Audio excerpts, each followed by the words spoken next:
Lalaki nga ginapatihan masami nga nagapamunit sa Iloilo River, Nasapwan nga naga-utaw-utaw kag wala na sang kabuhi sa idalom sang Taytay. Yari ang balita. Nakasuksok sang t-shirt nga itom, naka-cargo shorts kag may lugom ang buhok. Ining mga palatandaan sang lawas sang lalaki nga nakita nga naga-utaw-utaw sa idalom sang Taytay sa Ninoy Aquino Avenue sa Mandurriao. Tapos na bonito sa ako. Tiwai naman naman gisapak. Napululay na lang kami. First time mo na siya nakita sa inyo? Permi na di siya. Permi hindi ka pamunit. Luwas sa husay kag lighter, wala na inisang dalang wallet o kon identification agud makilalaan. Tinandog mo ito magwa ng tubig kung nakainom siya.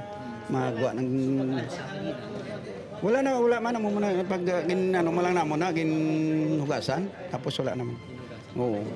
Para ma-identify kung sino ang nakakilala, sinabla. Ginapatihan nga masami nagapangisda sa lugar kag posible na aksidente nga nalunod. Wala man sang patal nga pila sa lawas ang biktima, luwas sa nagahabok nga tiyan bangod sang madugay nga paghulob sa tubig. Sinublang way kapuli dahil sa ila membro sa pamilya.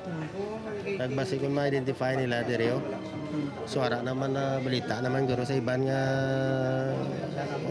station. So basi makakadto di sila para ma-identify nila no. Pila man ka mga opisyales sa makaiping nga barangay ang nagpadulong sa dalom Taytay agud kilalahon ng lalaki. Apang wala sa gihapon may makatumod sa persona.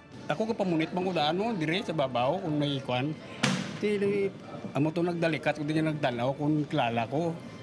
Ti pamangko to din nga taga-Bakaw nga ari sila sa buong sa babaw ya gawan din na siya.